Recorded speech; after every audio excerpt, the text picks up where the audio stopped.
As a person who belongs to a generation known as Generation Y, I've often asked myself the question, why? Why do I believe this? Why do I do that? Why do I think this? Pretty much just I keep asking myself, why? When I was a kid, it was this asking the question why that formed my morals and formed my beliefs. Some of the fondest memories I have as a kid was when my dad was telling me stories about my grandfather and all these little escapades and missions all around the world and that sort of thing, because he was a travelling missionary. He served in the islands. He pretty much wherever God told him to go, he'd go. This idea of practical ministry, of practical mission to give back to the community, to the world, has always sat well with me. And some of the crazy stories about how my grandfather would give back, would serve God in a practical manner. And I've always been very passionate about this. See, I'm a member of One Mission. The purpose of One Mission is to find short-term mission projects for young people, specifically Avondale College students. I was very privileged to be able to go on one of these missions. That was to India.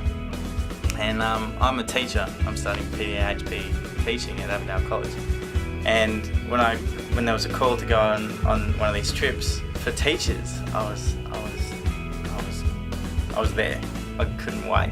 I've never felt a stronger calling to this mission trip than ever before, and I've never been more sure that that's what God wanted me to go on. With this driving passion, I went over there and I served in a little school in a place called Bodh Gaya, and you could really only describe it as a dirt-floored room. It's pretty much bad, that's what I'm trying to get at. But the amazing difference we made in that school, we were only there for a short time, the difference we made in the people there, in the school itself, by comparison, what we did for them was nothing for us, but it meant everything to them. The amazing things we saw, the blessings that we got, the blessings we gave, but ultimately, the miracles we saw surrounding that trip and the true blessings that we got whilst we went over there and taught was far greater blessing than I can explain to you.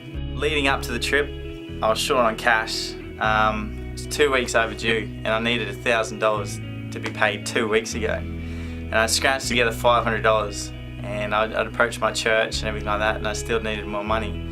And I paid the money that I had, my $500, I paid it. I needed another $500 and I was stressing out. I was really stressed about it actually, and I don't stress, so it was kind of weird. I was walking from the library to Watson Hall, which is only about 100 metres, and I was chatting to a friend of mine who's the accountant for One Mission, and she goes, if you need a hand, we'll help you out. We've got some money in the account we can lend you, and then you can pay it back later. But she said, go away and pray about it and see what God does. Before I even got to Watson Hall, within 15 metres I got a phone call from my dad, and he goes, hey Jared, how are you? There's a general chit chat, and then he goes, I've got an envelope sitting on my desk here, and it's got your name on it, and it's got $500 in it, and I have no idea where it came from. It was like God going, I've got it, I've got this, why are you worrying, just trust in me.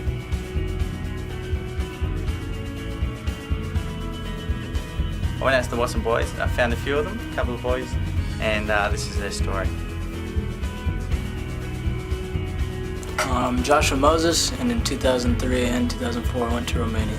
And we went there, the first year we went and built a school, and the second year we rebuilt a church that had been damaged in World War II. It used to be an old Catholic church, and we rebuilt it for the Adventist church. At the time that I went on this trip I was real young, and I was going just to get out of the country. But when I got there, it was pretty eye-opening, and I'd seen a lot that the world I'd never seen before. After the first year, I loved it so much, and I got such a blessing out of it that I wanted to go again. It was such an eye-opener for me, because seeing a different side of the world that was so far away from what I was used to, a bit changing. And so the second time around, I tried to focus and let God work through me more, and I like it because the blessing that I might be giving to these people who are so humble and willing and able to serve, I'm getting it back tenfold. I think doing mission work isn't for everyone, but if you're, like, I've been blessed with the ability for my parents to be able to provide for me these trips since I was a young kid. I'm a staunch believer that you don't have to be a missionary to serve.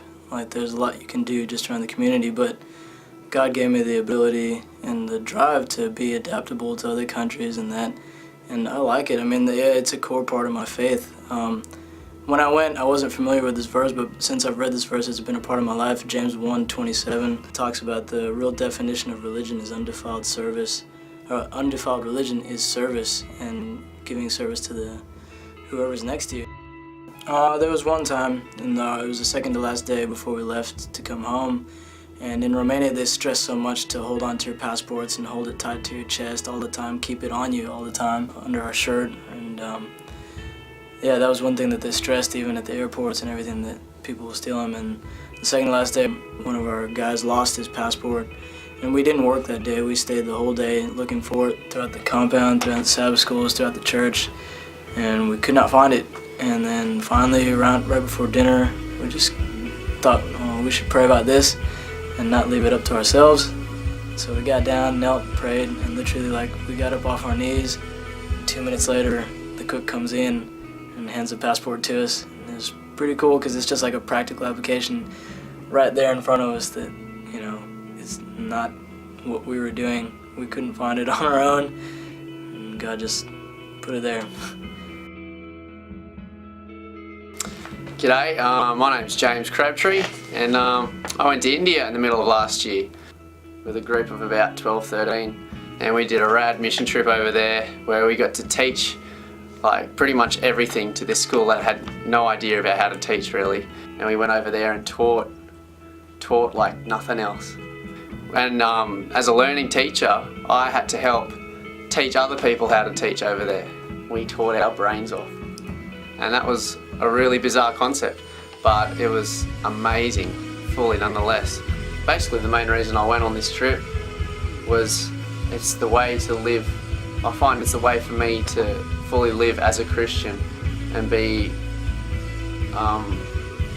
like a living definition of a Christian. I just find that mission trips are a great way to serve other people and get out there and help them and realise that I've made such a difference in their lives, and kind of feel, it's a feeling of being a Christian as well.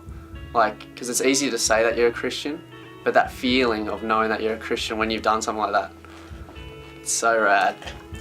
While we were over there in India, there were a couple of times where I had to fully trust, like massively trust in God really, not just kind of trust, but really trust in God. First of all, like the food over there, some of it's a bit sketchy, but you just gotta trust it and just go, man, well, there's nothing else to eat, I'm just gonna trust it. I remember one stage I was completely sick as a dog for about 3 days, and got everything going on with that sickness. I don't know if that was from the food or from the water.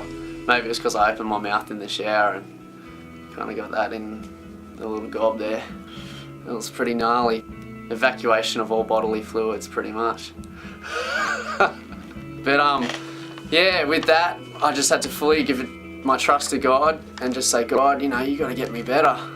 Yeah, God fired me up in the end, and yeah, He pulled me through it, literally and metaphorically. So, no, that was one time I really need to trust God, because I thought, man, there is no way I'm going to live, because I thought I was gone. Like, it was that, I felt that sick. I thought, there is no way I'm going to get out of this. The take-home message of this whole video: believe in God's power and trust in Him in all ways. Through Christ, all things are possible.